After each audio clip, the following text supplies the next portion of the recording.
والصلاة والسلام على سيدنا محمد وعلى آله وصحبه. اللهم علمنا ما جهلنا وذكرنا ربي يسر لنا وتعسر.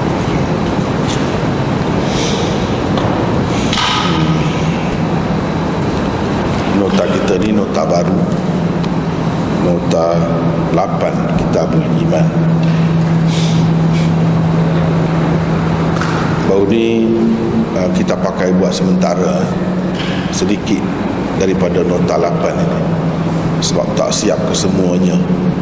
Hari ni Alhamdulillah kita boleh dapat kan yang siap, telah siap Kitabul Iman 8. Dan sebahagian daripadanya telah kita baca baru ni.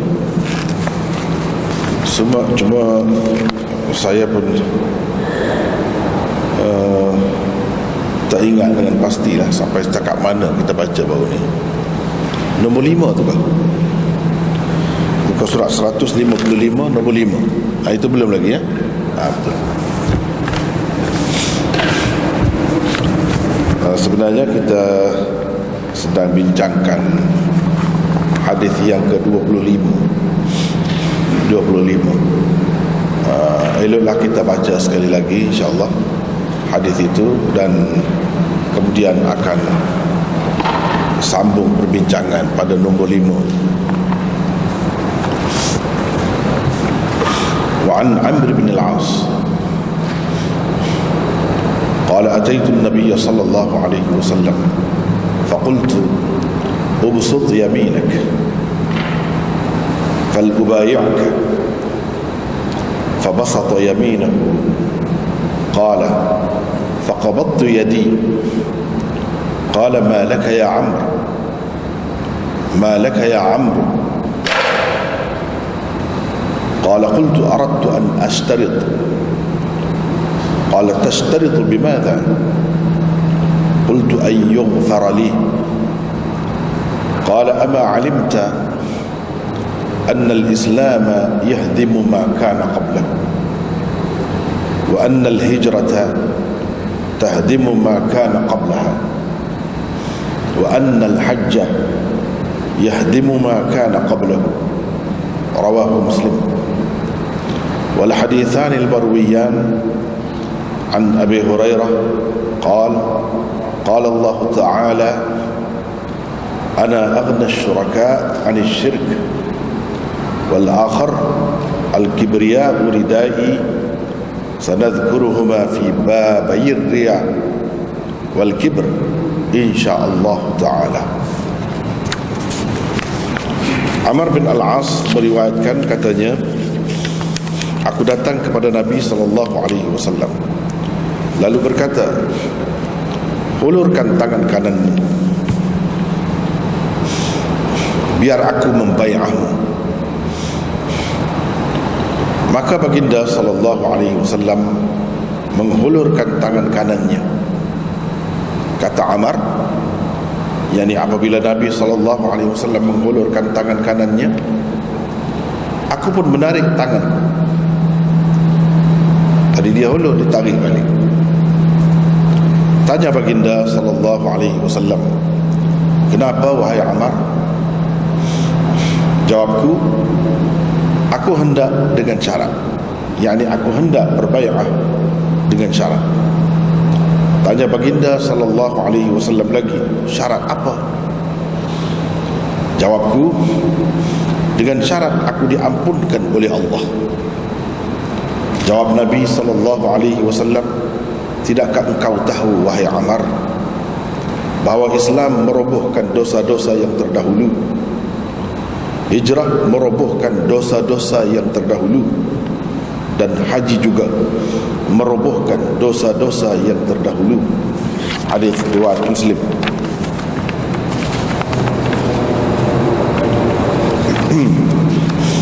Nah, itulah hadisnya yang baru ni kita bincangkan sebahagian daripadanya sampai nombor 5. Perbincangan tu rasanya tak perlu lagi diulang. Apalagi kita ada nota tu, tengoklah sendiri. Kalau nak ikuti perbincangan yang lepas, insya-Allah ada rakaman. Tengoklah di situ. Saya rasa tak perlu ulang. Kita akan terus sambung perbincangan kita yang lalu pada nombor 5. Di situ saya telah kemukakan beberapa pendapat ulama tentang apakah yang dimaksudkan dengan merobohkan dosa-dosa yang terdahulu. Dosa-dosa yang macam mana?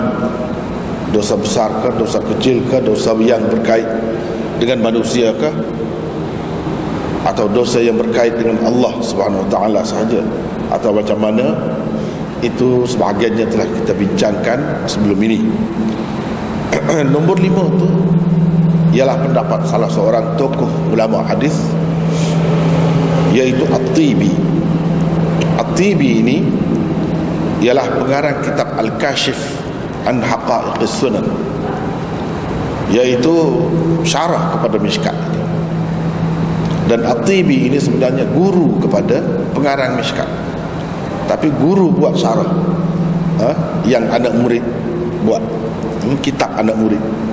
Asalnya kitab Mishkat ini ditulis atas cadangan guru itulah, At-Tibi itu. Dan ini kalau kita lihat dalam muqaddimah Mishkat dahulu ada dah disebut di sana. Setelah murid itu, Khatib Tabrizi tulis, gurunya rasa sangat cantik susunan muridnya dan perlu dibuat syarah untuknya, dan dia buat syarah. Ini daripada kitab itulah. Pendapat dia banyak yang unik lah dan istimewa berdasarkan kajian dia sendiri. Kerana yang saya lihatnya, kelebihannya, antara kelebihannya ialah dia banyak bincangkan dari sudut ilmu alam. Dari sudut ilmu alam, perbincangan hadis-hadis dilihat dari sudut ilmu alam. Itu sangat hebat. Di situ kelebihan kitab Al-Kashif an Haqa'iqis Sunan. Dengan tetap menghormati pendapat orang-orang lain, At-Tibi mempunyai pendapatnya sendiri dalam menanggapi hadis di atas. Bagi beliau, hadis itu mengandungi uslub balaghah tersendiri yang menunjukkan hijrah dan haji juga seperti perbuatan memeluk agama Islam dapat menggugur dan menghapuskan segala macam dosa, sama ada dosa besar atau kecil, berkaitan dengan hak-hak Allah atau berkaitan dengan hak-hak manusia. Itu kata dia. Bagi dia, bukan memeluk agama Islam sahaja yang merobohkan dosa-dosa yang dahulu. Tidak. Bahkan setelah seseorang itu memeluk agama Islam, atau dalam keadaan dia itu sudah Islam pun, ada beberapa amalan yang istimewa yang dapat menggugurkan dosa-dosa yang lalu.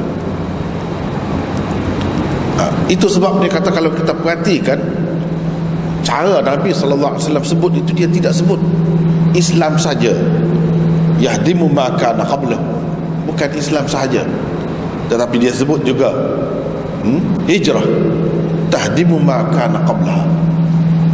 Hijrah adalah satu amalan, satu amalan yang dituntut oleh agama, yang di zaman Nabi SAW itu wajib hukumnya, berdosa kalau tidak berhijrah. Berhijrah daripada Mekah ke Madinah khususnya.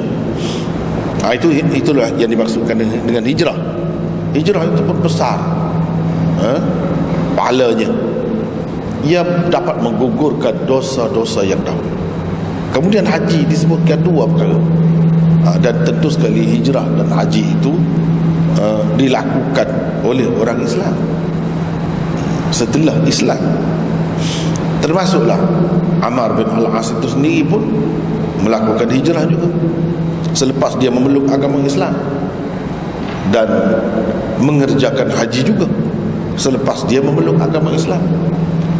Sebab seperti kita telah bincangkan sebelum ini, Ammar bin Al-As dikatakan oleh ulama paling lewat pun memeluk agama Islam pada tahun yang ke-7, iaitu selepas Umratul Qadha, selepas apa ni, perjanjian Hudaibiyah pada tahun yang ke-6 itu, ataupun sebelum itu lagi, selepas perjanjian Hudaibiyah, selepas itu, maknanya masih tahun yang ke-6 lagi, tahun yang ke-6. Nabi SAW sebutkan tiga ni bersama. Artinya bukan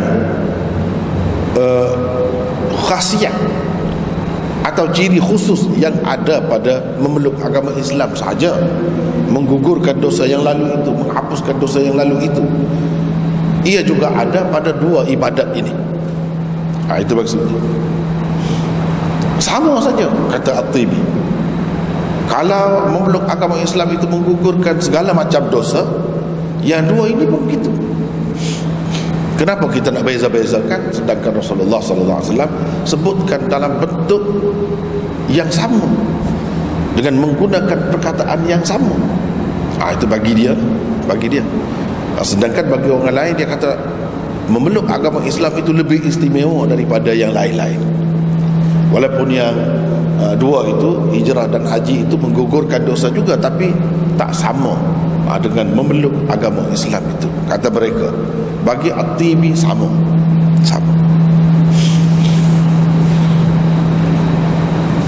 Antara perkara yang menunjukkan kesamaan ketiga-tiga amalan tersebut dalam menghapuskan dosa-dosa ialah, ini bagi dia lah, pada pandangan dia, kenapa kita sepatutnya menerima yang dua lagi itu pun sama juga dengan memeluk agama Islam, dari segi mempunyai keistimewaan menggugurkan dosa-dosa yang dahulu. Kenapa dia kata begitu? Dia ada beberapa alasan. Bukankah di dalam hadis itu tersebut Amr bin Al-As hendak berbai'ah dengan syarat dosa-dosa beliau diampunkan oleh Allah. Beliau bukan semata-mata mengharapkan dosa-dosanya yang lalu diampunkan, malah dosa-dosa yang mungkin dilakukannya pada masa-masa akan datang juga. Itu maksudnya, dia tidak kata dengan syarat dosa-dosa saya yang lalu. Dia tidak kata begitu. Cuma dia kata dengan syarat dosa-dosa saya diampunkan. Jadi dosa-dosa itu bukan yang dahulu saja, yang kemudian pun boleh termasuk. Sebab setelah Islam pun boleh berdosa juga. Seseorang itu boleh juga berdosa, dapat dosa. Jadi dia, ini umum. Ini mengikut apa yang difaham oleh At-Tibi.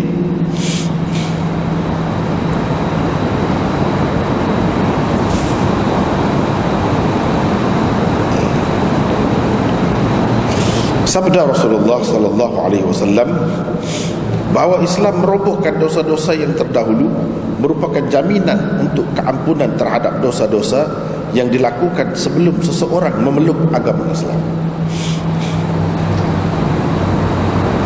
Sabda baginda bahawa hijrah merobohkan dosa-dosa yang terdahulu dan haji juga merobohkan dosa-dosa yang terdahulu pula merupakan jaminan kepada keampunan Allah akan dosa-dosa yang mungkin dilakukan seseorang selepas memeluk agama Islam.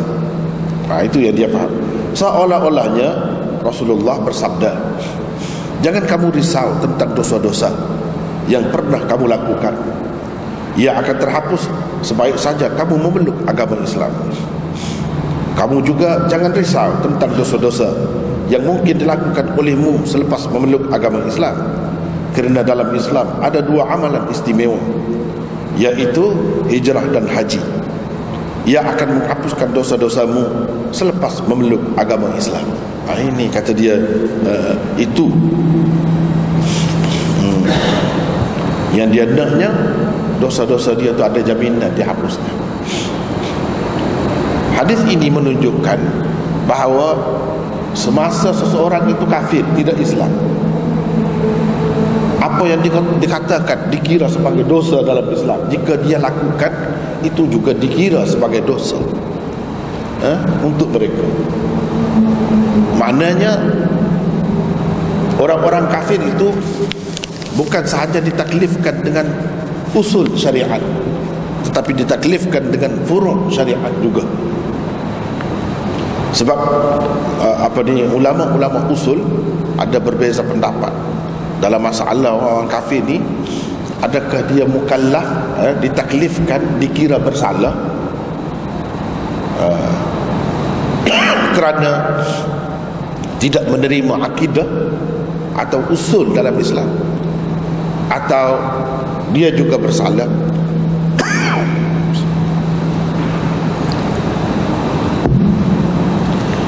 bersalah kerana tidak melakukan tuntutan ajaran Islam yang lain, seperti sembahyang, puasa. Kita kata sembahyang itu kan syarat dia kena Islam. Dia tidak Islam, macam mana dia nak ditaklifkan dengan sembahyang? Tak ada taklif tu. Walaupun begitu, dia kena juga. Ini mengikut pendapat sesetengah ulama. Antara alasan mereka ialah ini, hadis inilah, iaitu Nabi kata al-Islam yahdimu ma kana qablahu. Ma kana qablahu itu umum. Jadi sebelum seseorang itu memeluk agama Islam, tentu banyak sekali lah dosa dia, dan itu tak ada dikecualikan. Furu' syariat tak kena dia, usul syariat saja kena kira bersalah kerana tidak memeluk agama Islam. Itulah salahnya. Kerana mensyirikkan Allah, itulah salahnya. Tidak sembahyang tu tidak salah, sebab syarat untuk bersembahyang ialah kena Islam. Dia belum Islam lagi. Ini mengikut setengah pendapat. Tetapi ramai lagi yang lain mengatakan tidak. Mereka mengatakan furu' syariat juga mereka ditaklifkan.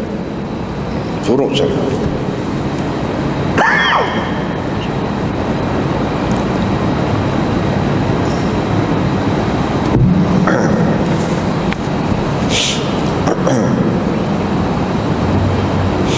Inilah salah satu hujah mereka.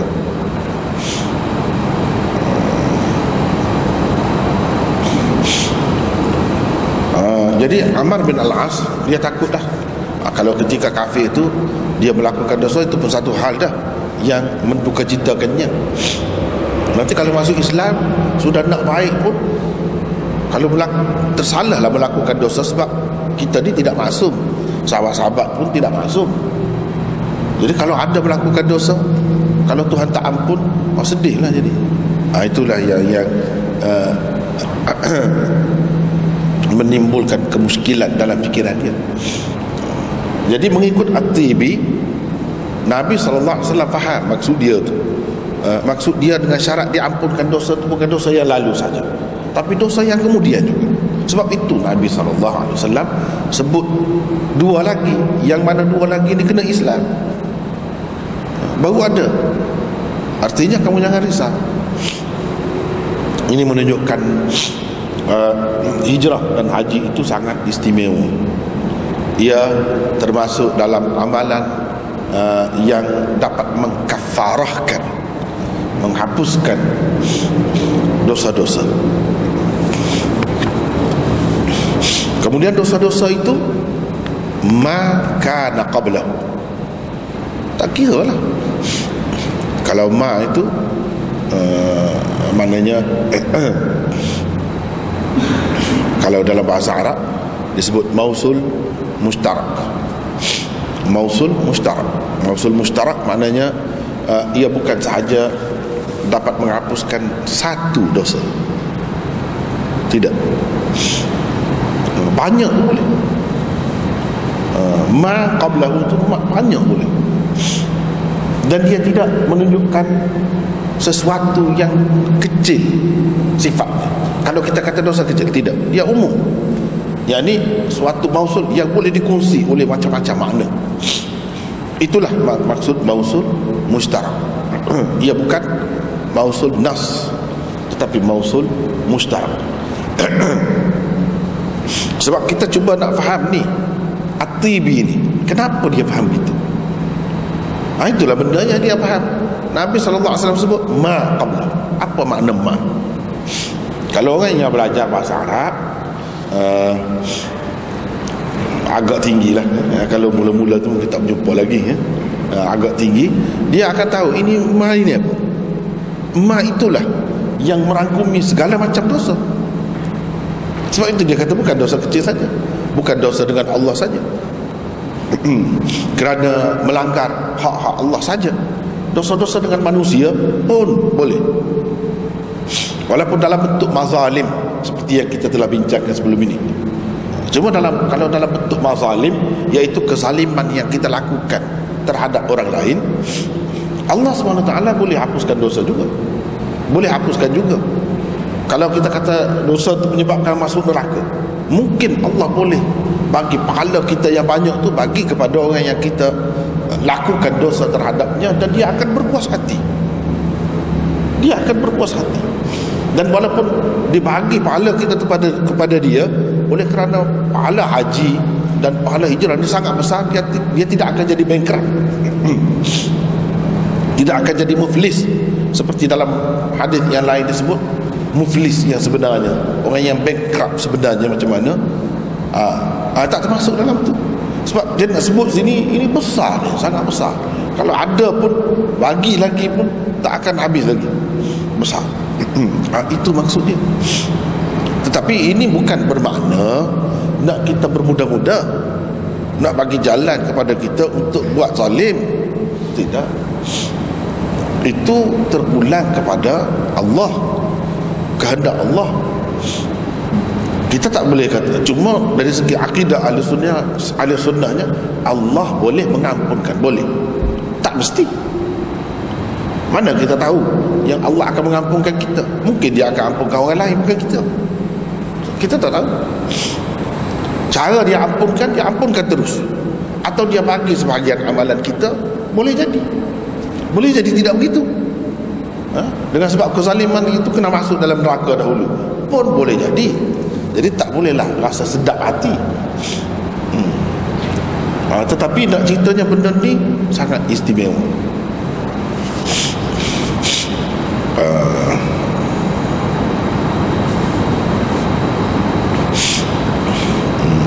Itu A. B, mungkin juga syarat Amr bin Al-As hanya membabitkan dosa-dosa yang dilakukannya sebelum memeluk agama Islam.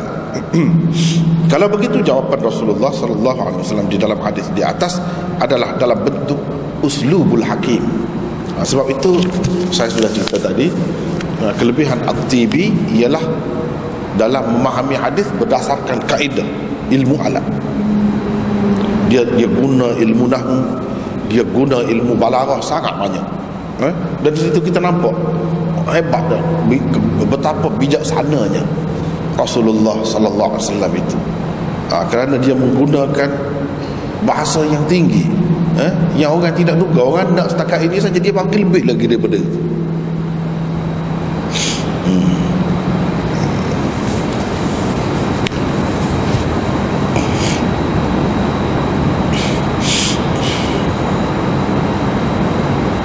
Dia bagi lebih daripada itu. Jadi ini andaian dia. Kalau kita katalah Amar sebenarnya hanya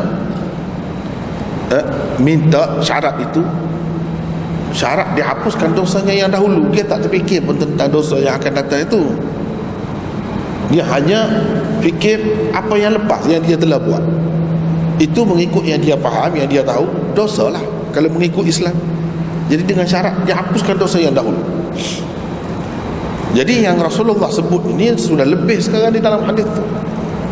Kalau nak kira sebagai menjawab pertanyaan dia, nak tanya yang dahulu saja, sepatutnya Nabi SAW kata satu saja, Al-Islam yahdimu ma qablahu, berhenti setakat itu.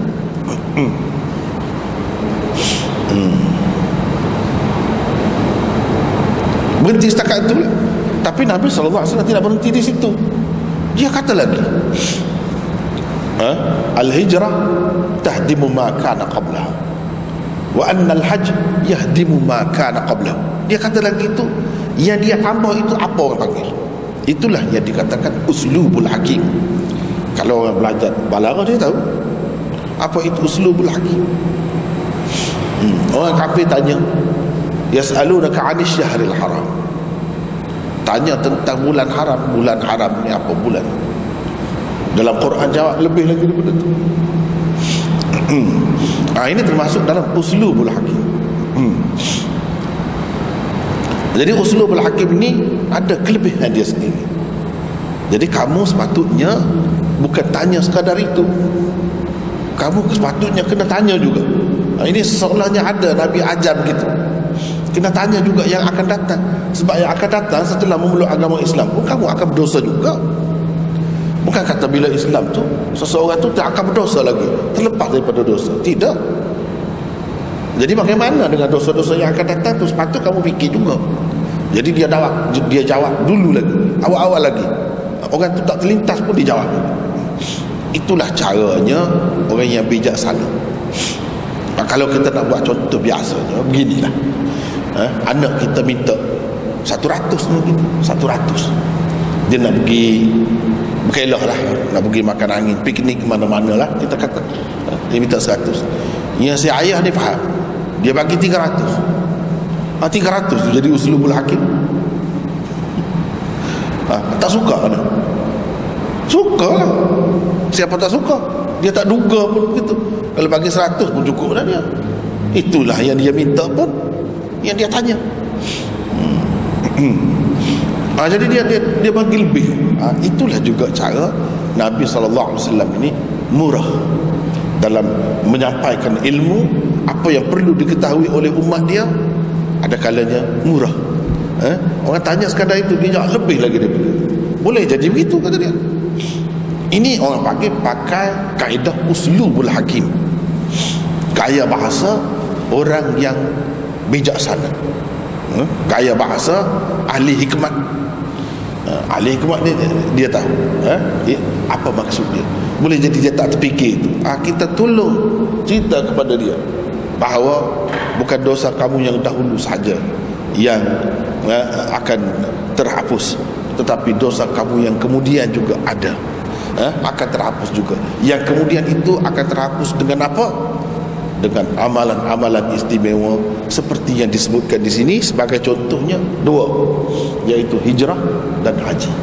Itu maksudnya.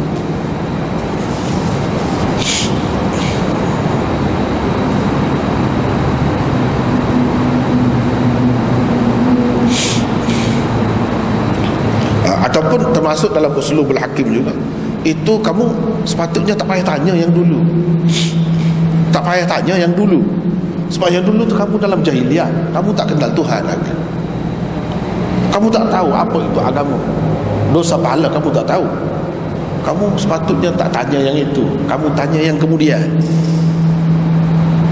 Yang kemudian setelah kamu terima Allah itu sebagai satu-satunya Tuhan, Muhammad itu Rasulullah, setelah kamu terima tu, dalam keadaan itu pun kamu ada melakukan dosa macam mana, sepatutnya kamu tanya ini.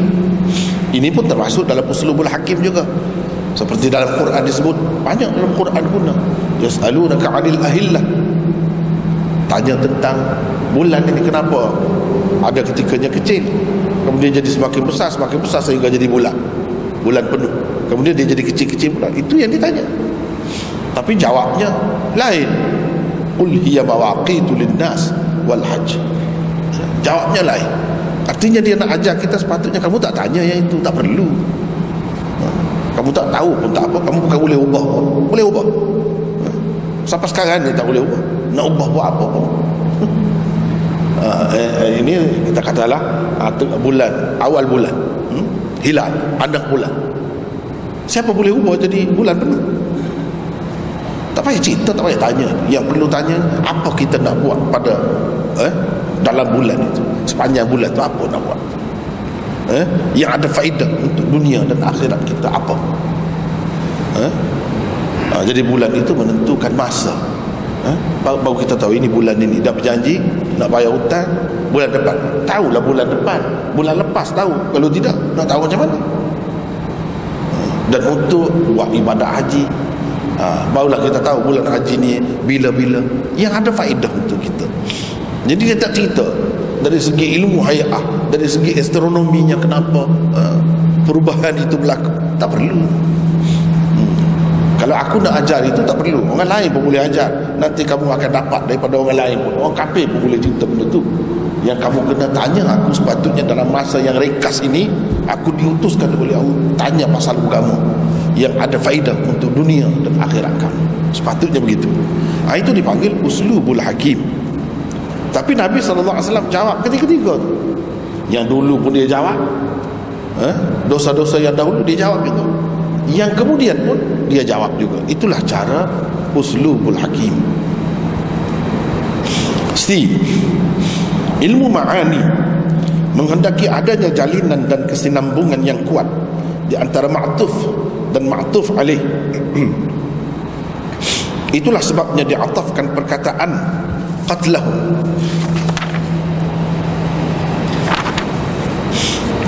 kepada ma qalu di dalam firman Allah, laqad sami'a Allahu qaulal ladzina qalu innallaha faqirun wa nahnu aghniya sanaktubu ma qalu wa qatlahumul anbiya'a bighairi haqq wa naqulu dhuqu 'adzabal hariq.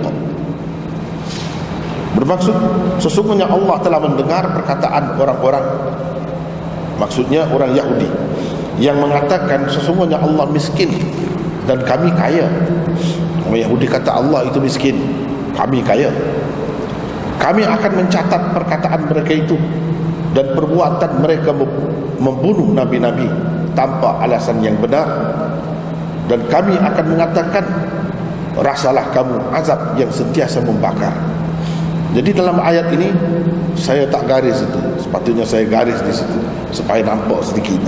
Tapi kalau yang sudah tahu itu dia tahulah. Yaitu kami akan mencatat maqalu, itu perkataan mereka itu. Sepatutnya ada garis. Wa qatlahumul anbiya, dan perbuatan mereka membunuh nabi-nabi. Itu sepatutnya kena garis di situ.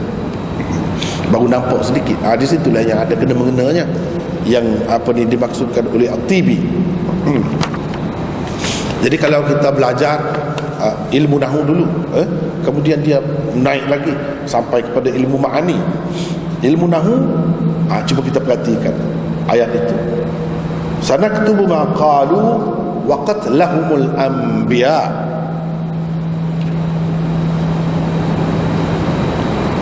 Sanaktubu ma qalu wa qatlah. Jadi waw itu waw ataf, dipanggil ataf.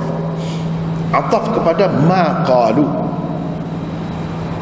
Jadi qatla itu jadi ma'tuf, dipanggil dalam ilmu nahwunya ma'tuf, dan ma qalu itu ma'tuf alaih. Ma'tuf alaih. Jadi apa maksudnya?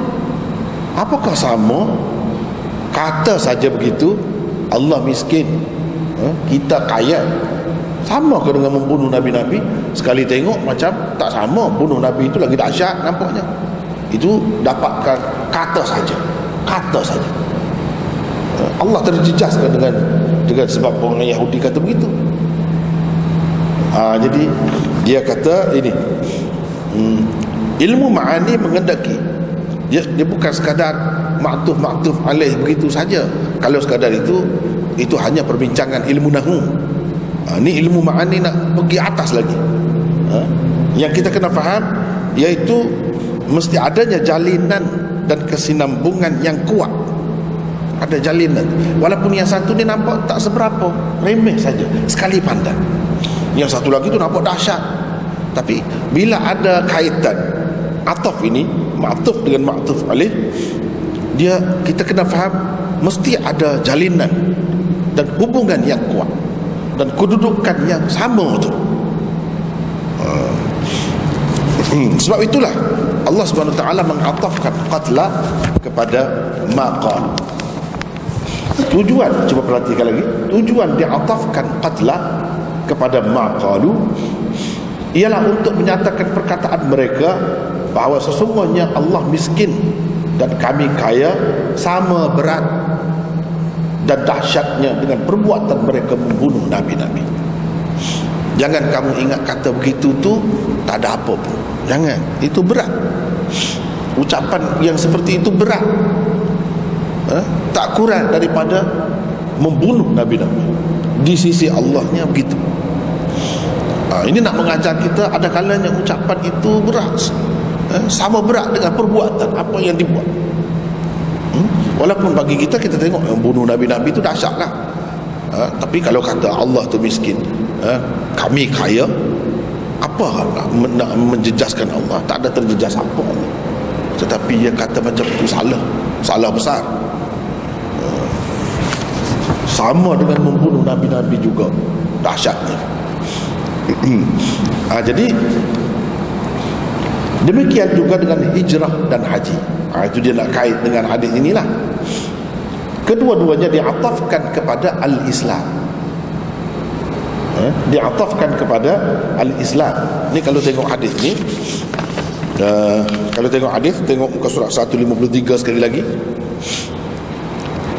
Ama alimta, baris yang ketiga, annal Islam yahdimu ma kana qablah wa annal hijrata tahdimu ma kana qablaha wa anna wa ataf lah tu, ataf kepada annal Islam, wa annal hajja yahdimu ma kana qablah wa anna wa ataf lah tu, ataf kepada anna yang pertama yang tidak ada waw sebelumnya. Ya, anna yang tidak ada waw sebelumnya itulah dikatakan ma'tuf alaih. Anna yang ada waw sebelumnya itu dikatakan ma'tuf. Jadi sama dengan ayat tadi. Nak ceritanya yang ni, yang dua ni dengan yang pertama ma'tuf alaih sama, istimewa lah. Sama kuat lah dari segi kuasanya. Dari segi kuasanya, itu dia nak cerita. Jadi kelebihan ini bukan ada pada orang yang nak masuk Islam sahaja. Orang yang sudah sedia Islam, sudah Islam, dia pun ada juga keistimewaan ini. Apabila dia melakukan amalan-amalan tertentu, itu kita kena tahulah, amalan yang sangat istimewa, dapat menghapuskan dosa-dosa juga. Bahkan kalau kita perhatikan ayat Quran, dia sebut lebih umum lagi, lebih luas lagi. Bukan sekadar haji dan hijrah. Dia sebut innal hasanat yudhibnas sayyiat. Innal hasanat yudhibnas sayyiat. Sesungguhnya segala kebaikan itu, kebaikan-kebaikan, kebajikan-kebajikan itu, yudhibnas sayyiat, menghilangkan kejahatan-kejahatan. Maksudnya menghapuskan dosa-dosa. Kebajikan yang kita buat, yang kita kata dapat pahala, ada pahalanya, itu menghilangkan, menghapuskan as-sayyiat, dosa-dosa. Jadi umum, bukan haji dan umrah, haji dan hijrah saja, tetapi umum. Cumanya kadar masing-masing. Kadar masing-masing. Mungkin setengah amalan itu dapat menghapuskan dosa kecil saja, tapi hijrah dan haji ini mengikut aktivinya dapat menghapuskan dosa besar pun. Sebab apa? Sebab ia diatafkan kepada yang mula-mula memeluk agama Islam. Kalau memeluk agama Islam itu istimewa sangat, dapat menghapuskan segala macam dosa. Yang dua ini pun sama, sebab Nabi SAW sebut di tempat yang sama. Itu mengikut aktivi.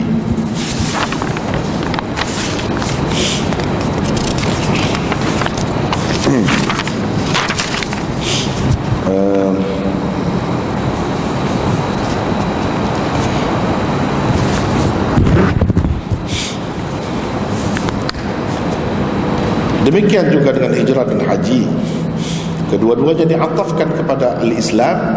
Annal Islam itu untuk menyatakan bahawa kedua-duanya juga sama istimewanya dengan memeluk agama Islam daripada segi menggugur dan menghapuskan dosa-dosa yang lalu. Jadi yang mendapat berita gembira ini, rasa dapat kelebihan ini, bukan orang yang nak masuk Islam, baru nak masuk Islam itu sahaja. Kita yang sudah Islam ni pun berasa seronok juga, berasa istimewa juga, sebab kita ada amalan-amalan yang dapat menghapuskan dosa kita. dapat menghapuskan dosa kita. Kita suka. Nabi SAW bukan sahaja di sini tabsyir, bagi berita gembira, sesuatu yang menggembirakan, itu bukan bagi kepada orang yang nak memeluk agama Islam saja, tapi bagi kegembiraan juga kepada orang-orang yang sudah Islam. Itu maksudnya. Orang-orang Islam pun ada keistimewaan juga, dia dapat juga.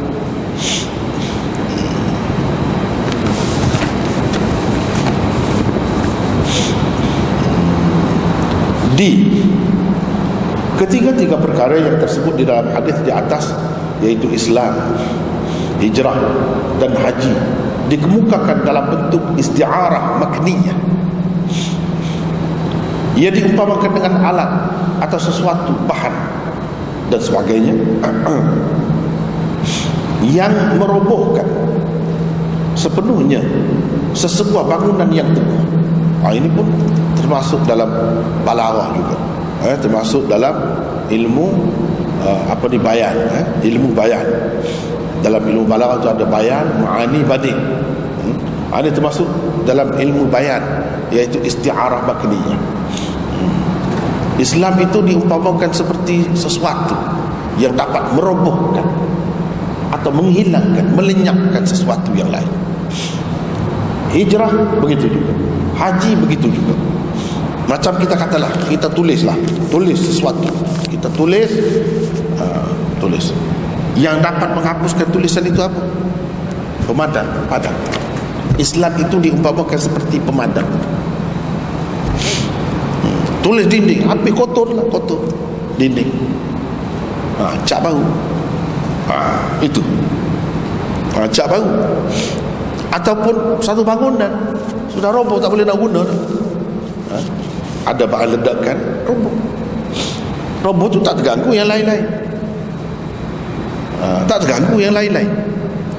yang itu saja yang roboh, yang lain tetap elok.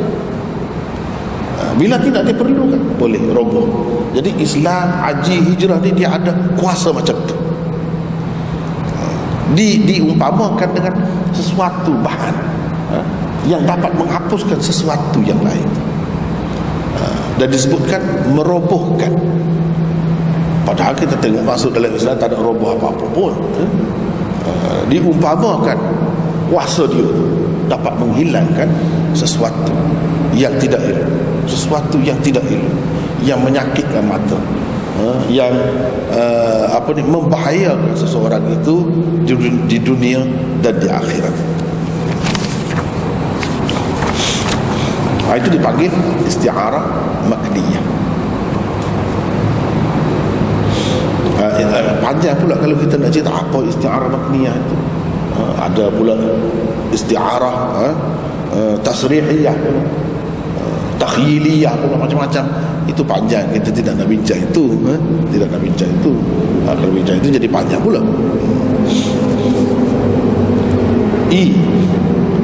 Perkataan yahdim, merobohkan, dikaitkan dengan setiap satu daripada Islam, hijrah dan haji, untuk menyatakan masing-masing daripadanya bersendiri dalam sifat merobohkan atau menghapuskan dosa-dosa. Ini mengikut pengamatan At-Tibi. Cuba kalau kita perhatikan, sekali lagi hadis, muka surat pertama tu 153.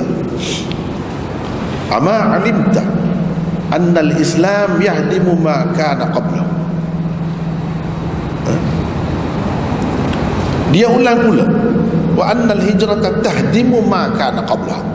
Dia ulang pula, wa annal hajj yahdimu ma kana qablahu. Padahal boleh kalau nak kata begini, tidak salah dari segi bahasa.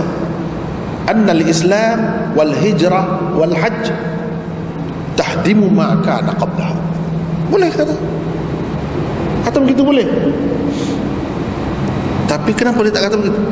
Islam, haji, hijrah merobohkan dosa-dosa sebelumnya.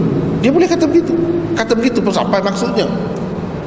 Tetapi dia nak ceritanya, setiap satu daripadanya ada kuasanya tersendiri. kelebihannya sendiri, dan ini menunjukkan kesamaan dari segi kuasa itu. Sebab macam Nabi SAW kata dalam hadis yang lain, man kana yu'minu billah wal yaumil akhir falyaqul khairan aw liyasmut. Sesiapa yang beriman kepada Allah dan hari kemudian, dia hendaklah berkata benar atau diam saja. Man kana yu'minu, lagi dia kata, wa man kana yu'minu billahi wal yaumil akhir falyukrim jarahu. Dia kenalah memuliakan tetamunya. Dan dia kata lagi, wa man kana yu'minu billah. Dia ulang man kana yu'minu billah. Kenapa dia ulang? Nak cerita tiap-tiap satu daripadanya itu penting tersendiri. Bukan sampingan-sampingan saja, bukan tampal-tampalan saja, tidak, tersendiri, dituntut secara terpisah. Itu sebab diulang. Takut-takut kita kata tak kuat mana tuntutan terhadap yang ini, sebab itu diulang. Sama juga di sini, diulang. Bila diulang, nak menunjukkan masing-masing daripadanya itu ada ciri tadi, iaitu ciri dapat menghapuskan segala macam dosa. Sama seperti memeluk agama Islam juga. Dia nak cerita itu. Itu mengikut pengamatan At-Tibi.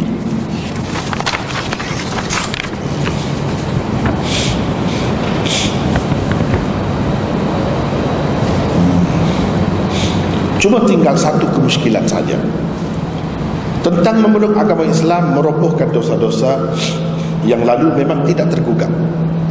Itu tidak tergugat. Tetapi selepas memeluk agama Islam, hijrah dan haji juga dapat menghapuskan dosa-dosa itu. Dosa-dosa itu tergugat dengan sebuah hadis yang diriwayatkan oleh Ibnu Mas'ud.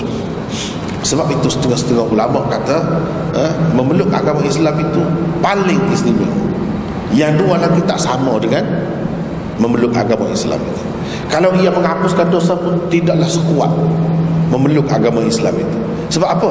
Sebab ada hadis yang menggugat kedudukan itu, kata mereka. Tetapi yang menggugat memeluk agama Islam itu tak ada. Ia tetap dengan keistimewaannya. Yang dua lagi ada tergugat. Sebab itu setengah-setengah ulama tak mahu menyamakan 100% antara tiga tu. Dia kata tak sama. Memeluk agama Islam tu paling kuat, paling tinggi lah, paling istimewa. Jadi apa yang menggugat yang dua lagi tu? Kata beliau, kata Ibnu Mas'ud, qala rajulun ya Rasulullah, anu akhadhu bima amilna fil jahiliyah? Qala man ahsana fil Islam lam yu'akhadh bima amila fil jahiliyah. Wa man asa'a fil Islam ukhidha bil awwal wal akhir. Bermaksud tanya seorang lelaki, wahai Rasulullah, adakah kita dikira bersalah, yakni berdosa, atas apa yang kita telah lakukan semasa jahiliyah? Jawab baginda sallallahu alaihi wasallam, orang yang berbuat baik dalam Islam tidaklah dikira berdosa atas apa yang ia telah lakukan semasa jahiliyah. Tetapi orang yang berbuat jahat dalam Islam akan dikira berdosa semuanya. Hadis riwayat Bukhari, Muslim, Ahmad, Abu Ya'la, Al-Bazzar dan lain-lain. Jadi ini tergugat. Sebab haji dibuat selepas Islam, hijrah dibuat selepas Islam. Yang selepas Islam kalau ada buat salah itu kira semua. Yang tidak dikiranya yang apa ni semasa jahiliyah. Yang ni memeluk agama Islam itu lebih istimewa daripada yang dua lagi lah. Kira-kiranya begitu. Menurut Imam An-Nawawi, maksud ihsan fil Islam, man ahsana fil Islam. Itu ihsan fil Islam, berbuat baik dalam Islam, ialah memeluk agama Islam zahir dan batin. Zahir dan batin.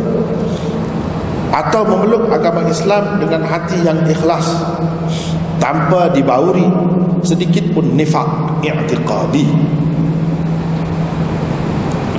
Dan maksud isa'ah fil Islam, berbuat jahat dalam Islam pula, ialah berpura-pura memeluk agama Islam.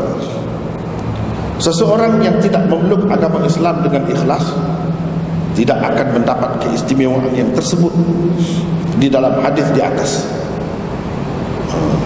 Jadi bagi Imam Nawawi yang kata al-Islam yahdimu ma kana qablahu, itu kepada orang yang memeluk agama Islam dengan ikhlas. Itu maksud ahsana fil Islam, ihsan fil Islam. Dia ikhlas. Kalau tidak ikhlas tak gugur. Yang tersebut dalam hadis tadi, hadis Ammar bin Al-As itu, Islam merobohkan, tak roboh kalau tidak ikhlas. Dia kena memeluk agama Islam itu dengan hati yang ikhlas, barulah roboh. Dan sesiapa yang berbuat jahat dalam Islam tu, bukan maksudnya yang kemudian setelah masuk Islam tu dia buat dosa, tidak. Maksudnya ialah orang yang masuk Islam dengan tidak ikhlas, bahkan sebenarnya dia munafik. Itu dikira semua. Yang dulu pun kira, selepas dia menyatakan diri dia sebagai Islam pun kira dosa. Itu kata Imam Nawawi, kira dosa juga. Tak ada yang menghapuskan dosa yang dahulu, dosa yang kemudian tak ada. Sebab dia terlibat dalam nifaq i'tiqadi. Nifaq i'tiqadi, nifaq ada dua. Munafik, orang yang bersifat dengan nifaq itu dipanggil munafik. Jadi dia ada dua. Satu i'tiqadi, yang kedua amali. Amali, nifaq amali ni orang Islam pun ada, iaitu yang Nabi kata tu, tanda orang munafik ada 3, dan dalam ayat Quran, dalam hadis-hadis banyak lagi disebutkan yang lain, bukan yang 3 tu saja. Idza haddatsa kadzaba wa idza tumina khana, dan sebagainya kan. Dia sebut tu, bila bercakap berdusta. Orang Islam ramai juga berdusta, tidak amanah. Ramai. Tapi apakah dia tu tidak Islam? Islam juga. Sebab apa? Itu hanya amalan. Dia tidak menganggap halal semua tu, tapi kerana kelemahan dia, maka berlakulah benda-benda tadi. Dan perbuatan seperti itu tidaklah mengeluarkannya daripada Islam. Dia tetap Islam. Berbeza dengan nifaq i'tiqadi. Nifaq i'tiqadi maksudnya dalam hati dia tu, dia tak percaya pun Islam. Walaupun dari segi zahirnya dia pergi bersembahyang bersama Rasulullah, bersama dengan masyarakat Islam, sampai dia dikebumikan bila mati sebagai seorang Islam, di sisi Allah tidak Islam.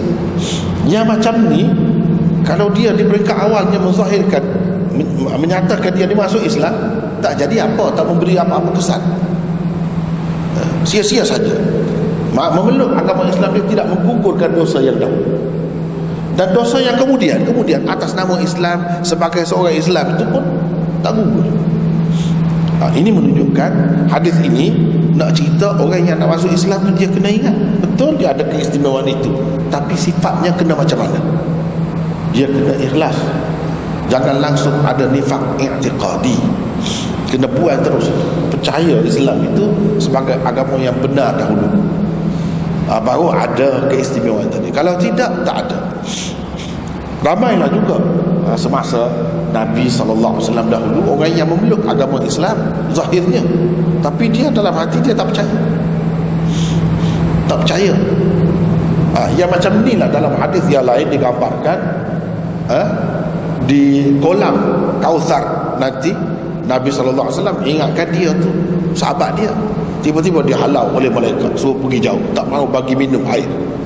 Nabi hairan, kenapa? Kenapa ni kan sahabat dia. Lalu malaikat kata, kamu tak tahu apa yang mereka buat. Kamu tak tahu. Itulah dalam Quran disebutkan, wa min ahli al-madinati maradu 'ala an-nifaq la ta'lamu.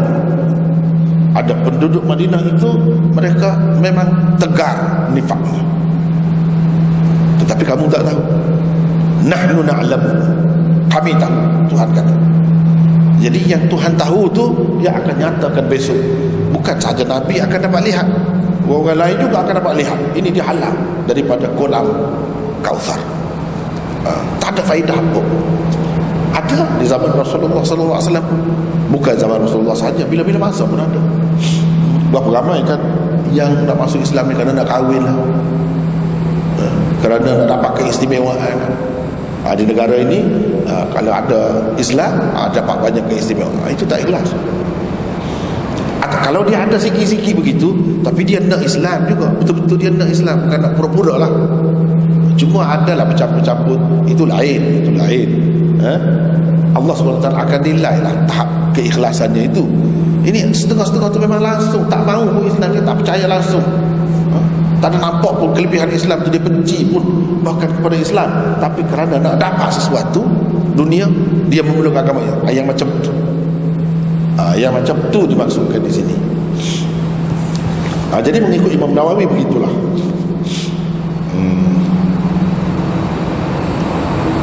Ini kerana pada hakikatnya ia masih berterusan di atas kekufurannya. Maulana Muhammad Anwar Shah Al-Kashmiri pula berpendapat, maksud ihsan fil Islam, berbuat baik dalam Islam, ialah selain memeluk agama Islam dengan ikhlas, ia juga betul-betul bertaubat daripada segala dosa yang pernah dilakukannya dahulu. Setelah memeluk agama Islam, ia tidak kembali melakukan dosa yang sama. Itu maksud ahsana fil Islam, orang yang berbuat baik dalam Islam, tidaklah dikira berdosa atas apa yang ia telah lakukan semasa jahiliah. Maknanya dia masuk Islam dengan ikhlas, satu. Yang keduanya dia betul-betul insaf, menyesal, tinggal dah perbuatan dia yang jahat dahulu, tinggal, dia menyesal. Itu maksud ahsana fil Islam. Yang macam ni baru ada faedah dia, Setelah memeluk agama Islam, ia tidak kembali melakukan dosa yang sama. Maksud isa'ah fil Islam, iaitu berbuat jahat dalam Islam pula, pada pandangan beliau, ialah memeluk agama Islam tanpa bertaubat daripada dosa-dosa yang pernah dilakukannya semasa jahiliah. Dosa-dosa itu bahkan terus dilakukan selepas memeluk agama Islam. Yang macam ni, ini Allah SWT kira, yang dulu pun kira, yang kemudian pun kira. Berapa ramai orang masuk Islam, dulu dia tak pakai tudung, selepas dia masuk Islam dia tak pakai juga. Dulu dia minum arak semasa bukan Islam, dia masuk Islam dia minum juga. Yang macam ni, ini isa'ah fil Islam, yang menyebabkan dia tak dapat keistimewaan tadi, iaitu keampunan Allah terhadap dosa-dosanya yang lalu. Sebab nak hapus dosa-dosa ni, dia kena ada rukun taubat itu, dia kena ada. Jangan Islam nama zahir saja, dia kena ada rukun itu, iaitu menyesal terhadap perbuatan yang telah dilakukan itu. Yang kedua, meninggalkannya, tinggal, tak buat dah. Yang ketiga, berazam, bertekad untuk tidak lagi melakukannya. Dia kena ada ini. Inilah maksud ahsana fil Islam. Tak ada ini, itulah maksud isa'ah fil Islam. Man asa'a fil Islam, yang tersebut dalam hadis yang kita baca sekejap tadi.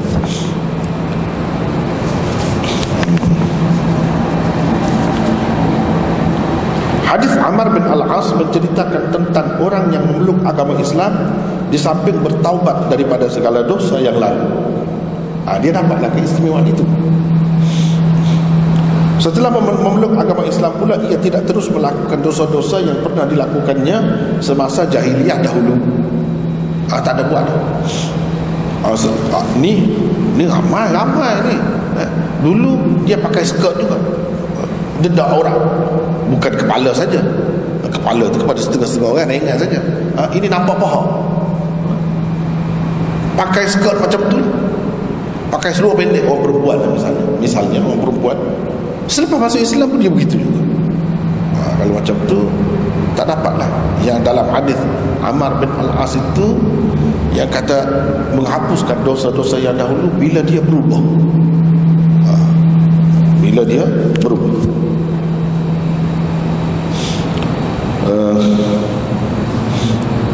Hadis Ibnu Mas'ud pula menceritakan tentang orang yang memeluk agama Islam dengan hati yang tidak ikhlas dan terus melakukan dosa-dosa yang pernah dilakukannya semasa jahiliyah setelah memeluk agama Islam.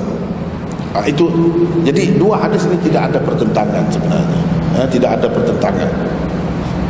Tidak muskil pun sebenarnya. Kedua-duanya saling menguatkan satu sama lain, menjelaskan satu sama lain. Habis di situ hadis yang kita baca ini, antara pengajaran yang dapat kita ambilkan secara ringkasnya ialah satu, bersalaman atau berjabat tangan adalah sunnah ketika berbaiat. Sunnah ketika berbaiat. Ini kan Amr bin Al-As kata, hulurkan tangan kananmu, aku nak berbaiat. Jadi kalau baiat, hulur tangan. Itu sunnah Nabi SAW. Bukan sekali Nabi SAW buat begitu. Tapi kalau sama lelaki lah, atau sama perempuan, kalau lelaki dengan perempuan, tak pernah Nabi bersalam. Tak pernah, walaupun untuk baiat sekali, dia baiat begitu sajalah. Yang begitu. Berjabat tangan ataupun bermusafahah, itu sunnah Nabi SAW. Tidak dalam baiat, ketika bertemu berjabat tangan, itu pun sunnah juga. Dan berjabat tangan itu sebelah. Di sini kan, hulurkan tangan kananmu, tangan kanan sebelah saja. Bukan hulurkan kedua-dua belah tangan, bukan begitu. Sebelah tangan. Jadi sunnah dalam baiat, dalam musafahah kepada ketika bertemu, tangan kanan sahaja. Tapi kalau dua belah pun ada. Kebanyakannya Nabi SAW buat sebelah. Jangan kita terasa hati, jangan menganggap seseorang itu kalau dia hulur sebelah tangan, sombong dia. Jangan anggap begitu. Ya mesti, kalau tidak akan dianggap sombong. Itu mungkin budaya Melayu saja. Bukan sunnah Nabi. Sunnah Nabi yang kebanyakannya sebelah tangan. Dua belah pun boleh, ada juga dibuat, tapi tidak sekerat yang sebelah. Sebelah itu sudah cukup. Dan bila kita bermusafahah, kanan, guna tangan kanan, itu sebagai penghormatan kepada satu sama lain. Ini yang kita dapat ambil daripada hadis ini. Sebab dia kata, ubsut yaminak, hulurkan tangan kanan. Daripada di sini, di tempat yang lain untuk safqah untuk urusan jual beli, terutamanya perkara-perkara besar, berjabat tangan ada. Sebab itu dikatakan safqah.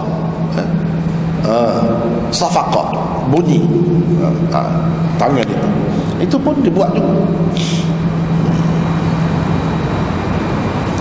Adapun pada masa nak kahwin, kalau tangan misalnya tak ada dalil, tapi nak buat boleh. Sebab itu pun termasuk dalam urusan yang penting juga. Tak semestinya dia buat semua, tak semestinya. Tapi ialah macam yang kita buat sekarang ni, tak ada pun dibuat zaman Nabi. Serah kepada tu imam-imam yang akad. Tidak, wali sendirilah yang apa ni, akad tu, yang ijab, wali sendirilah, itulah yang terbaik. Kadang-kadang orang kita ni dah jadi budaya dia, padahal dia tu pada ketika yang lain boleh pun bercakap depan orang, selalu bercakap pun. Tapi kalau dalam majlis tu bagi kepada imam, itu tak perlu. Dan nak hulur tangan atas dasar ini suatu macam perjanjian lah, boleh, tidak salah. Sebab yang kecil daripada itu pun Nabi SAW ada buat, yang kita panggil safqah atau safaqat, itu ada. Macam di sini baiat, itu pun hulur tangan juga. Yang kedua, keharusan mengemukakan syarat sebelum menerima sesuatu perkara. Jadi syarat-syarat ini boleh dibuat, walaupun tidak mesti, boleh dibuat. Dan seseorang itu terikat dengan syarat yang diterima dan dibuatnya. Ini kena faham. Jangan kita kata benda macam ni tak pernah Nabi ajar pun. Tapi Nabi SAW tak bantah di sini. Sebab itu dalam hadis yang lain Nabi SAW ada bersabda, al-muslimun ala syurutihim. Orang-orang Islam itu terikat dengan syarat yang kita kata terma dan syaratnya. Memang boleh buatlah apa syarat, boleh diterima selagi tidak menghalalkan yang haram atau mengharamkan yang halal. Boleh terima syarat. Bila sudah buat syarat, kena jagalah. Kalau tak jaga, banyak perkara boleh berlaku.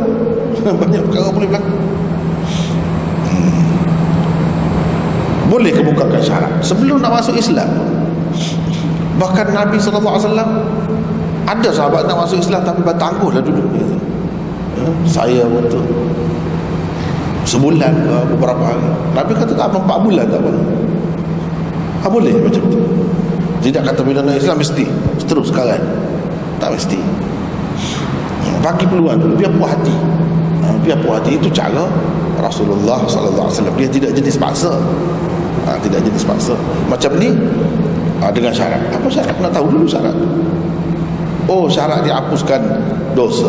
Itu tidak bercanggah. Memang dihapuskan dosa pun tidak bercanggah dengan kehendak Allah, dengan keputusan Allah. Tapi kalau bercanggah, syarat tu bercanggah.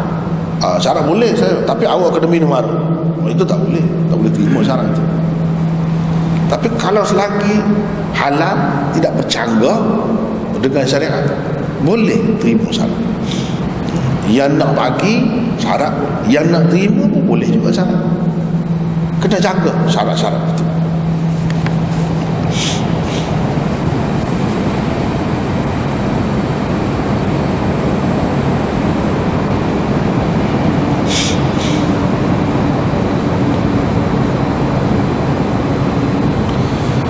Ketiga, keistimewaan memeluk agama Islam.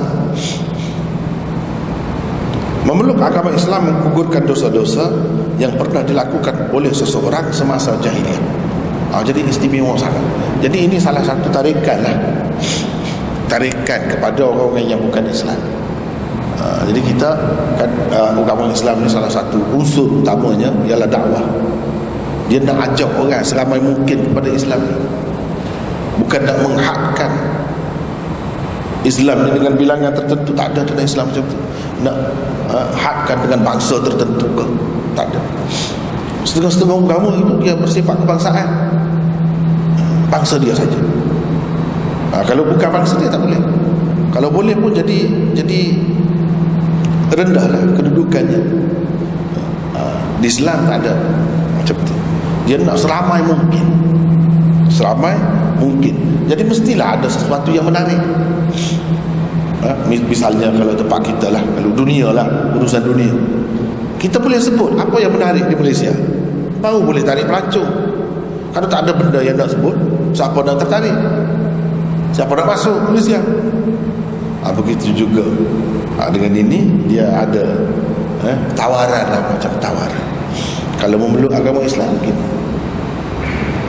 orang yang macam mana dosa dia banyak mana pun, bila dia tahu manusia ni ada ketikanya walaupun dia jahat macam mana, dia bukan Islam pun ada ketika dia fikir juga. Ketika seorang-seorang yang tengah malam, ketika dia menderita sakit dan sebagainya, dia fikir macam mana dia nak tebus dosa, apa cara. Ketika itulah dia cari jalan. Ketika itulah kalau orang sebut masuk Islam, kamu gugur semua dosa, dia akan masuk. Jadi ini salah satu daya menarik, tarikan dalam Islam, yang orang senang nak masuk. Sebab itu, dan kita ada dalil, ada hujah,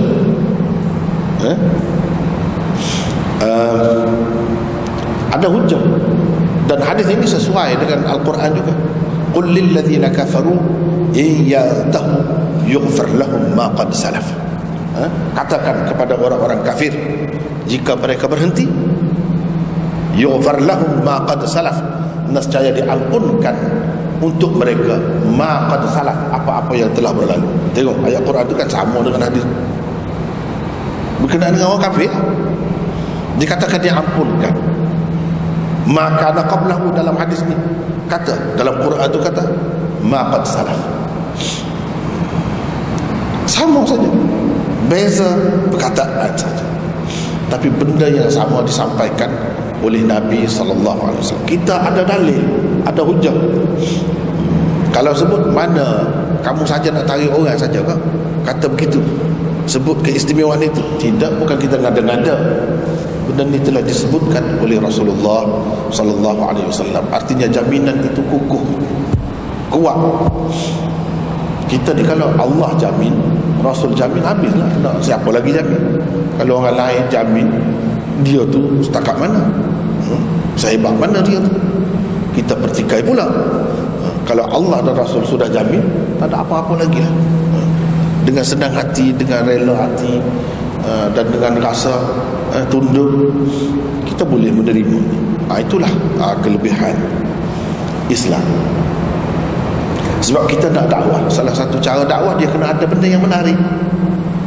Kena sebut benda-benda macam ni. Jangan disebut bela Islam, kamu kena potong itu, kena potong itu,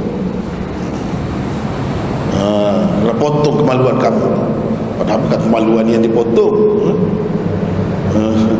tetapi kulub atau pulfah itu saja. Itu pun diterima oleh seluruh dunia sekarang ni. Bagus, itulah yang terbaik, diterima. Jangan disebut kalau masuk Islam kena potong tangan itu, potong sana, potong sini. Jadi tak menarik itu, menakutkan. Sedangkan Nabi SAW kata basyiru wala tunaffiru. Kamu hendaklah beri berita gembira, sukakan orang, gembirakan orang. Jangan meliarkan orang. Jangan orang lari, biar orang mari, biar orang datang. Jangan lari. Itu caranya.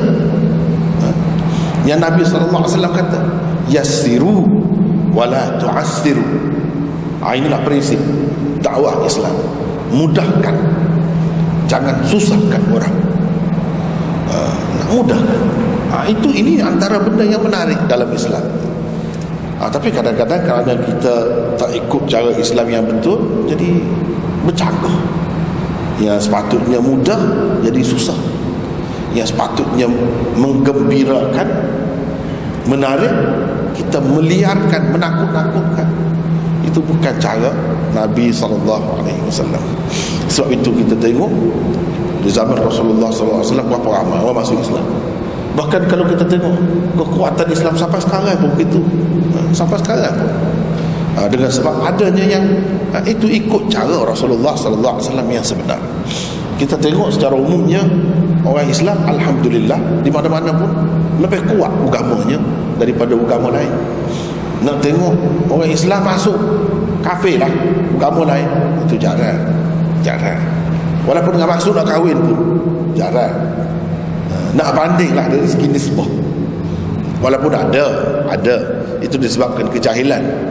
Tapi kalau dia belajar sikit, kita rasa kata mungkin. Apa yang ada pada agama lain yang menarik sana? Dia tak tahu sebenarnya kejahilan. Tidak mungkin dalam keadaan orang tahu yang ada pada dia itu permata, dia nak buat dan nak ambil kaca. Yang sebenarnya orang macam ni dia tak tahu permata yang mana, kaca yang mana, dia tak tahu. Yang keempat, keistimewaan ibadat-ibadat seperti haji dan hijrah, kerana ia juga dapat menggugurkan dosa-dosa seseorang. Dalam Islam ada beberapa ibadat, amalan yang istimewa, seperti haji, hijrah. Ini adalah amalan yang istimewa. Jangan kita pandang remeh. Bahkan haji itu, kalau kita kira haji itu rukun Islam, dan haji boleh dibuat beberapa kali pun. Haji yang wajib, haji yang sunat, ada macam-macam. Bukan kata haji ini sekali saja, tidak, boleh dibuat. Begitulah secara ringkasnya dapat kita ambil daripada hadis ini. Dan kalau nak ambil lagi kesimpulan, banyak lagi. Misalnya Nabi SAW selalu membuat perbandingan dalam hadis-hadisnya. Islam seperti sesuatu yang merobohkan Islam. Jadi bukan tanggal macam sapu dengan pemadam itu, sapu dengan cat itu tanggal, tutup itu saja. Tidak, roboh terus. Bila roboh tak ada langsung. Ini bukan macam tulisan yang boleh disapu gitu mudah. Itu ringan. Kalau macam bangunan, dosa kita buat bangunan yang teguh, itu pun boleh roboh. Perbandingan yang dia buat tu kan, kuat tu roboh-roboh, dia bangunan lah. Jadi kalau andai kata dosa kita tu macam bangunan teguhnya, itu pun boleh roboh. Dan ia roboh tanpa menjejaskan yang lain. Dapat kita lihat sekarang ni, zaman moden ni sekarang ni, kalau nak roboh bangunan beratus tingkat, puluh-puluh tingkat pun, dia tak jejas yang lain-lain. Pandai cara dia. Dalam Islam ni pun begitu juga. Itu keistimewaannya. Benda yang dihilangkan itu bukan main-main, sangat teguh. Bukan cat, bukan lukisan, tulisan, goresan yang mengotorkan dinding saja. Bukan sekadar itu. Ya itu lagilah senang nak hapus. Kalau teguh macam bangunan itu, boleh roboh. Itu kuasanya. Jadi Nabi SAW selalu membuat perbandingan. Itu antara keistimewaan hadis Rasulullah SAW. Dengan perbandingan ni kan orang nampak hidup. Sebab kalau tak ada perbandingan, tak hidup lah. Tak hidup. Kita tak terasa, tak mudah. Ni mudah masuk dalam kepala kita. Dia nak cerita benda yang jauh sangat, benda yang tak nampak, benda yang termasuk dalam makul, yang hanya boleh dicapai dengan fikiran saja. Tapi dia buat perbandingan dengan benda-benda yang mahsus, yang ni boleh dirasai, boleh dilihat, boleh dicapai dengan panca indera kita. Nak suruh kita dapat faham dengan mudah. Itu cara Rasulullah SAW. Dan seterusnya kita kembali ke atas itu. Dua hadis yang diriwayatkan daripada Abi Hurairah. Pertamanya ialah kata Nabi SAW, Allah berfirman, akulah yang paling tidak berhajat kepada sekutu. Ana aghna syuraka anil syirk. Keduanya ialah kesombongan adalah selimutku. Al-kibriya'u ridai, selimutku. Kami akan menyebutkannya pada bab riya dan bab takabur, insya-Allah. Jadi kenapa pengarang kitab ni kata begini? Pengarang kitab ni ialah ini di luar Muhammad bin Abdullah Al-Khatib At-Tabrizi. Ini pengarang kitab. Sebab begini, kalau yang telah ikuti daripada awal tu senang dia tahu bahawa kitab Mishkat ini dia berasaskan satu kitab lain. Itu asasnya, iaitu kitab Imam Baghawi, namanya Masabih As-Sunnah. Itulah sebab nama Mishkat Al-Masabih. Masabih itu asasnya. Jadi dalam kitab asal itu, di sini selepas hadis Ammar bin Al-As tadi, Imam Baghawi sebut hadis, dua hadis Abu Hurairah, yang mana mengikut pengarang Mishkat ni, dia rasa kurang sesuai di sini. Sebab sekarang ni kita duk cerita tentang iman, kenapa nak bawa bab riya, takabur pula? Itu lebih sesuai di tempatnya. Saya akan bawa itu ke belakang. Saya akan letak di tempat yang sesuai, kata dia. Di sini rasanya kurang sesuai, tapi dia sebut sebagai peringatan. Jadi kalau lihat kepada kitab yang asal, memang selepas hadis tadi ada dua hadis Abu Hurairah yang ini. Tapi pengarang Mishkat fikir kurang sesuai berada di sini. Dua hadis ini dia tangguhkan ke belakang. Dia akan letakkan di tempat yang lebih sesuai, kata dia. Itulah maksud dia di sini. Kalau kita tak tahu latar belakang, kita tak faham kenapa pula dia kata begini. Sebab itu kena tahu latar belakang dulu. Masabih as-sunnah, lampu-lampu sunnah. Lampu-lampu sunnah.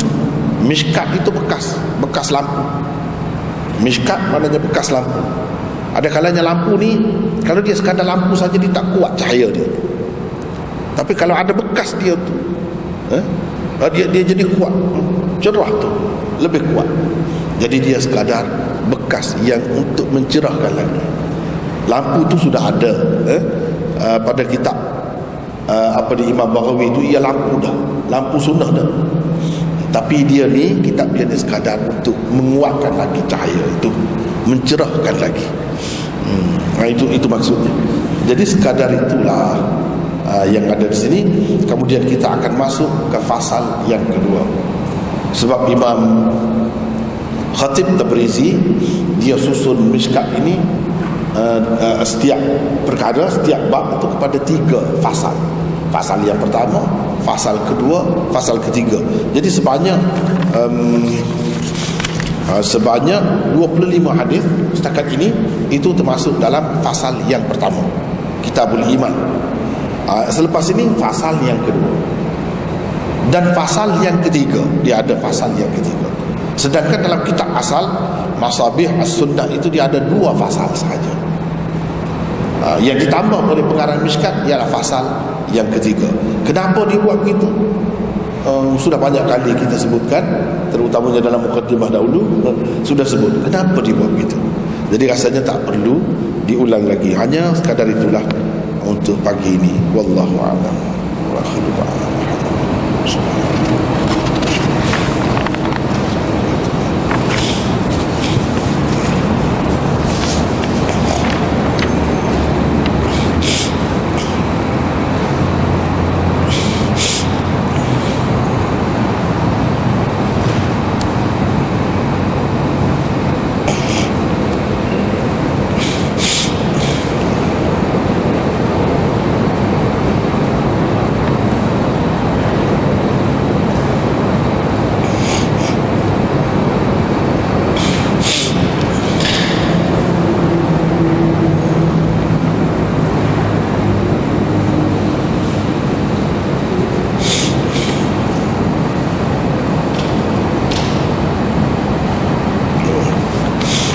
Di sini ada beberapa soalan yang menarik sebenarnya. Yang pertama, apakah pula kelebihan syarah Mishkat oleh Mulla Aliul Qari? Manakah lebih utama antara syarah Mulla Aliul Qari dengan At-Tibi? Masing-masing ada keistimewaan dia. Kalau kita ada semua lagi baik. Ada semua lagi bagus. Ini macam syarah Mishkat ni banyak lagi. Kalau yang terkini, antara yang terkini lah ialah Mir'atul Mafatih. Ini tulisan ahli hadis, tokoh ahli hadis di India, Maulana Ubaidullah. Ini pun hebat juga, 8 jilid. Itu pun bagus.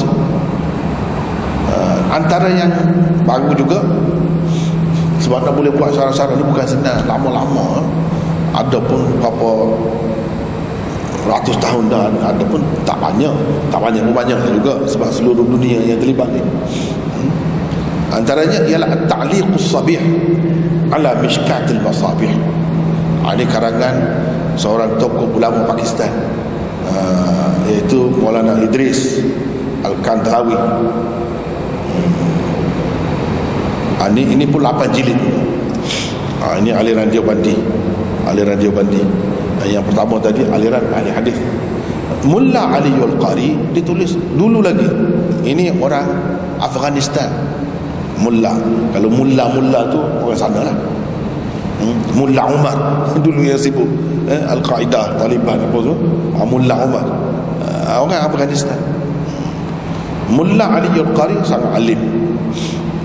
Kalau nak kira dari segi kelebihan dia, lebih kurang juga. Cumanya dia ada tambahan mungkin sedikit tak banding dengan yang lain.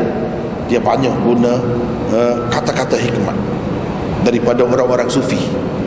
Kecenderungan dia kepada tasawuf itu ada. banyak penyelesaiannya dia lihat dari sudut tasawuf. Itu berbeza daripada yang lain. Dan ibarat dia tu kadang-kadang dia guna tu ibarat ahli hikmat lah. Itu cara mula ni. Tapi kalau kita tengok yang kemudian mungkin dia mengambil kira dari yang dahulu, ada banyak kelebihan juga.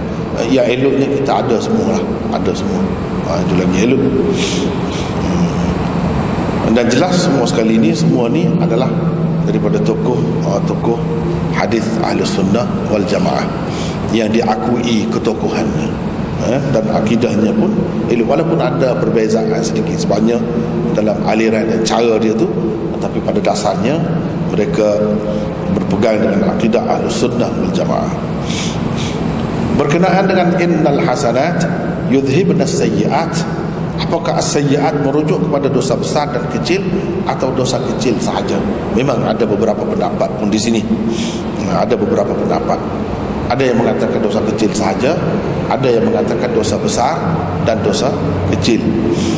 Kalau kita mengambil hadis-hadis tadi, nampak as-sayyiat itu boleh masuk juga dosa besar, walaupun dari segi perbincangan, dari segi lughah, apakah sayyiat ni maksud dosa besar, itu panjanglah ceritanya, macam-macam pula lah. Tapi secara kasarnya, kalau kita mengambil kira hadis-hadis yang disebut dalam Quran itu, kalau kita buat sebagai asas, maka merangkumi juga dosa-dosa besar.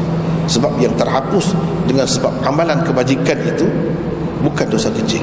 Kalau kita tengok dalam hadis, misalnya hadis yang kita baca sekarang ni, itu tidak melibatkan dosa kecil, bukan menghapuskan dosa kecil sahaja, tapi dosa besar. Tapi dosa besar juga termasuk. Kalau kita nak pakai lebih umum pun boleh di sini, lebih sesuai kan, nak kira dengan hadis-hadis. Berkaitan dengan maksum anbiya, maksum para nabi, adakah maksum itu hanya terpelihara daripada dosa besar dan kecil? Wujudkah maksum daripada aspek kesempurnaan tubuh? Contoh, logika Nabi Yakub buta, Nabi Musa dikatakan gagap. Logika. Ini menarik. Dari segi soalan yang pertama, apakah maksum itu hanya terpelihara daripada dosa besar dan dosa kecil? Kebanyakan ulama mengatakan nabi-nabi itu terpelihara daripada segala macam dosa. Dosa besar, dosa kecil, sebelum jadi nabi, selepas jadi nabi, sama. Setengah-setengah ulama, ini ahli sunnah juga, berpendapat terpeliharanya nabi-nabi itu daripada dosa ialah dosa besar. Dosa kecil mungkin berlaku pada mereka sebelum mereka dilantik menjadi nabi, tapi selepas jadi nabi dosa kecil pun tak ada. Sebelum jadi nabi masih ada lagi khilaf tentang apa yang dikatakan dosa kecil itu. Kemudian bahas panjang pula apa yang sebenarnya kita nak katakan dosa kecil itu, panjang. Secara ringkasnya, kalau kita kata yang dimaksudkan oleh sesetengah ulama itu sebagai dosa kecil itu sebenarnya macam kegelinciran sahaja, itu lebih sesuai. Tergelincir, tersalah, sekadar tu, tersalah, bukan dengan sengaja, bukan dengan sedar, sekadar tu saja. Macam Nabi Adam tersalah makan pokok yang Allah larang kerana dia terlupa, bukan dengan sengaja nak lawan Allah. Itulah yang dibilang oleh ulama-ulama itu sebagai dosa. Sebagai dosa. Itu cerita tu bila tu? Semasa dalam syurga, ketika itu dia tak jadi nabi lagi. Itulah sebab yang ada khilaf tu. Sebelum jadi nabi mungkin ada, tapi yang dikatakan dosa kecil tu macam mana, apa bentuknya? Itu sebenarnya hikmat Allah, memang kehendak Allah begitu. Kalau tidak, tak datanglah Adam ni ke dunia, maka tak adalah, tak wujudlah kita semua. Sedangkan itu sudah keputusan Allah. Kena berlaku juga kesilapan seperti itu atau tergelincir. Sebab itu disebutkan dalam Quran, fa'azallahuma syaitanu anha. Syaitan telah menggelincirkan. Dia sebut menggelincir, bukan syaitan telah mendorongnya melakukan dosa. Tidak, dia tak sebut gitu. Sebab itu lebih sesuai kalau kita kata yang mana setengah-setengah ulama kata dosa kecil itu sebenarnya kegelinciran, kesilapan, terlupa dan sebagainya. Itu lebih sesuai. Sebab Nabi-Nabi itu tidak maksum daripada terlupa. Terlupa boleh, maksumnya daripada dosa. Walaqad ahidna ila adama min qablu fanasiya. Nasiya, terlupa. Itu ada. Terlupa ada. Itu tidak maksum daripada terlupa. Daripada tersalah. Tersalah boleh, tapi tersalah tu benda macam mana? Itu panjanglah perinciannya, panjanglah. Wujudkah maksum daripada aspek kesempurnaan tubuh? Contohnya logika Nabi Ayub buta, Nabi Musa dikatakan gagap. Jadi berkenaan dengan kesempurnaan, maksum terpelihara daripada kecacatan tubuh.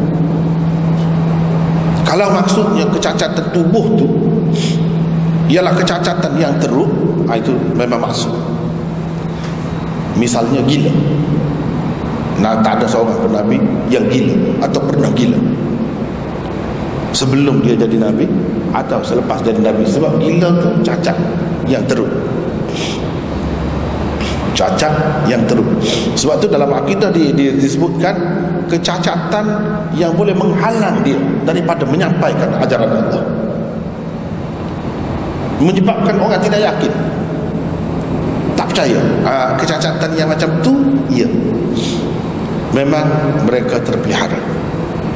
Atau seperti yang disebutkan Nabi Ayub, cacat tubuh dia tu berkudis, kena penyakit teruk, jadi bau busuk sampai tak ada siapa pun yang boleh mendekati dia. Bau busuk, lalat penuh, lalat. Dia susah nak berjalan pun tak dapat. Orang nak pergi dekat pun jijik. Dan terpaksa, dalam Bible pun ada sebut ini, terpaksa dia duduk tempat sampah, pembuangan sampah. Keluarga dia pun tinggal dia. Walaupun dalam Bible ada sebut, mengikut kita Islam, kita tak percaya, tak boleh percaya kalau kecacatan sampai menyebabkan orang lari daripada dia. Ada ketika je sekian lama orang tak boleh terima ajaran dia dengan sebab kecacatan tubuh tadi. Itu tak mungkin, itu silap, salah. Tak ada sampai begitu. Kalau dia ada sakit kulit pun macam orang lain lah, ada juga sakit kulit itu je. Kalau sampai begitu, tak ada. Adapun yang dikatakan buta Nabi Yakub itu bukan selama-lamanya, bukan daripada awal lagi dia buta, bukan sampai mati dia buta pun.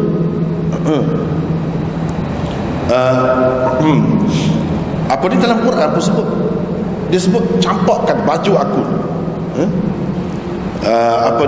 dia akan kembali dapat melihat, akan kembali dapat melihat. Nabi Yusuf kata bila dah sudah pasti ini, sudah tahu dah, saudara-saudara dia pergi, dia pun kirim baju. Fa'alquhu ala wajhi abi yartadda ilaihi basir. Itulah ayat itu, akan kembali dapat melihat. Maknanya buta itu sekejap sahaja dan ada sebab-sebab tertentu. Ada sebab tertentu, bukan sampai mati, sampai akhir, tidak. Dan sebelum itu pun dia tidak buta. Jadi kecacatan yang seperti ini masih lagi boleh diterima. Dalam keadaan kita lihat pula, yang buta ni berapa ramai yang istimewa. Kadang-kadang orang buta ni lebih hebat lagi daripada orang yang tidak buta. Dari segi ingatan dia, dari segi apanya. Macam dalam Quran pun dia sebut Nabi Yakub tu walaupun buta, dia ada bau, dia ada keistimewaan itu, dia dapat tahu ini bau. Dia masih ingat, ingatan dia tu kuat, isyarat kepada ingatan yang kuat. Ini bau Yusuf, kata dia. Inni la ajidu riha Yusuf, aku dapat bau Yusuf, kata dia. Dia dapat kesan berapa banyak orang yang buta ini yang istimewa. Tetapi kalau yang pekak, yang bisu, tak ada. Sebab itu tak ada seorang pun Nabi yang bisu walaupun sementara, tak ada. Sebab itu cacat sungguh. Kalau buta ramai dalam dunia ni hafal Quran. Cuba tengok Syekh Abdul Aziz bin Bas, itu bukan main. Orang lain pun rujuk ke dia. Fathul Bari itu pun dia sembang. Dia sembang macam mana kita kata dia buta. Itulah orang buta ni kadang-kadang ada keistimewaan. Kalau dia tetap lebih-lebih daripada yang lain, itu satu, tidak mencacatkan. Tapi kalau kekurangan yang sampai orang anggap itu cacat, lemah, itu tak boleh. Sama juga dengan Nabi Musa yang dikatakan gagap itu, mengikut setengah-setengah ulamanya untuk sementara sahaja. Selepas itu berdasarkan mukjizatnya, Rabbi syrah li sadri wa yassir li amri wahlul 'uqdatam min lisani yafqahu qawli. Bila ada itu doa terbuka. Kalau tidak, Allah ajar tu sia-sia saja. Wahlul 'uqdatan, bukalah ikatan, simpulan yang ada di lidah. Maknanya sementara saja. Mungkin itu berlaku sebelum dia tu yang kuatnya sebelum dia jadi Nabi. Selepas dia jadi Nabi, lain ceritanya. Lain cerita. Jadi kalau kita ambil pendapat itu, tak ada apa. Cuma dia, walau bagaimanapun dia adalah beza tu. Sebab itu, wa akhi Harun huwa afsahu minni lisan. Saudaraku Harun lebih fasih lagi daripada aku. Lebih fasih bukan bermakna Nabi Musa itu bercakap orang sampai tak faham. Tidak, faham. Macam kita sekarang ni, yang ini lebih hebat dari segi bersyarah, berceramah. Bukan maknanya tak dapat begitu dia tak boleh bercakap. Cuma dari segi perbandingannya. Sebab nak cerita dari segi orang yang ada keistimewaan bercakap ni dalam dakwah sangat penting, sangat istimewa. Sebab itu Nabi Musa minta dengan Allah secara berasingan, walaupun dia sendiri pun dapat. Terutamanya apabila dapat doa tadi, Rabbi syrah li sadri wa yassir li amri wahlul 'uqdatan. Dia minta tu, kira Allah terima. Allah terima. Jadi kecacatan itu tidak berpanjangan, bukan menyebabkan tak sampai maksud dia. Nak cerita kamu, orang tak boleh faham, keliru. Itu macam tu tak ada. Wallahu a'lam. Ada lagi yang lain, insya-Allah.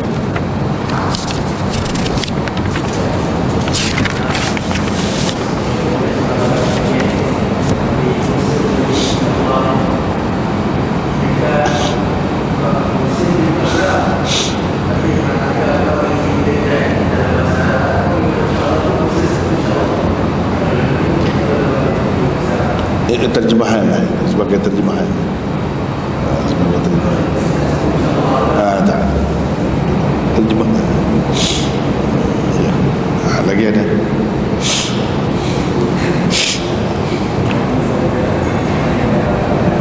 Apa?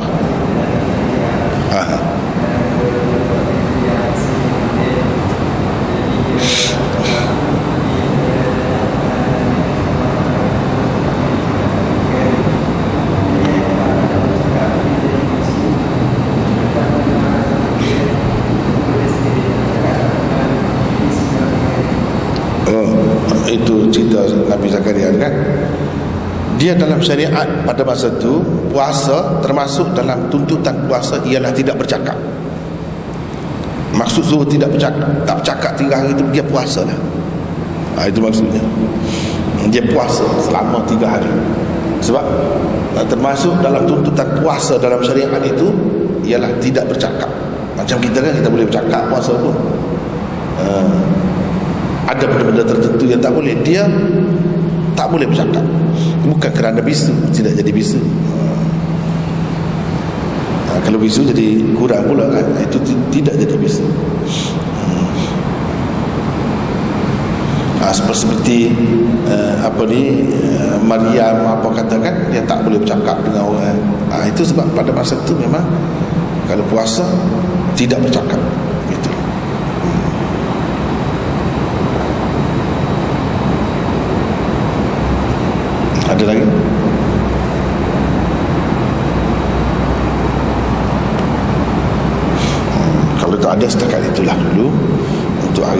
Wallahu a'lam.